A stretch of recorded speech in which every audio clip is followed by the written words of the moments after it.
Welcome to a special midweek episode of the Bozy Breakdown.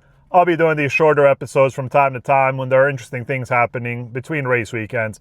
This week we have a penalty report where the number 87 of Austin Green and the number 99 of Matt DiBenedetto in the Xfinity Series have been penalized.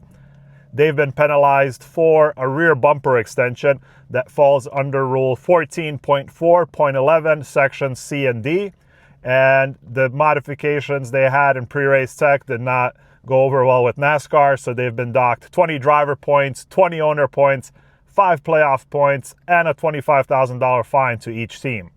So that rule has a couple of different sections. The first section states, Section C, for super speedway events, the rear bumper cover extension, 5-star part number 15001-45212 is required.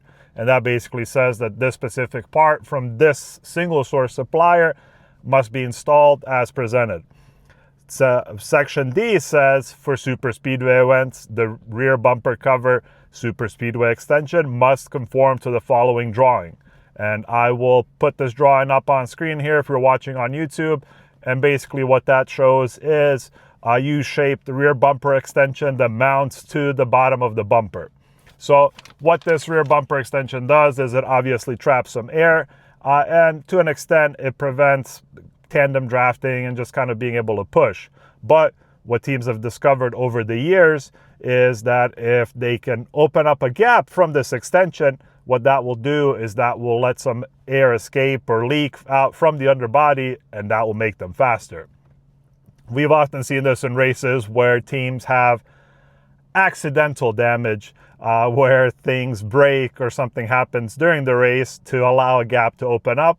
And when that happens and that air is able to leak or escape, the cars will go faster on a super speedway.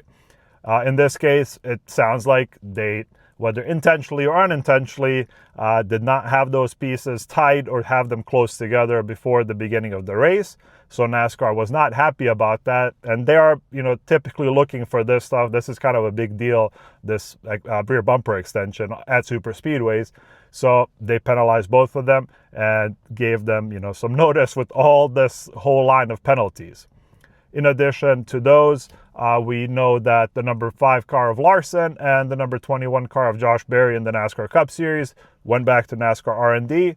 And since there weren't any items for them listed on this penalty report, what we can deduce from that is that both of those cars had the all clear and were sent back to their teams. Please rate and review on Apple Podcasts, Spotify, YouTube. Leave comments with questions wherever you listen or watch, and I will see you guys soon.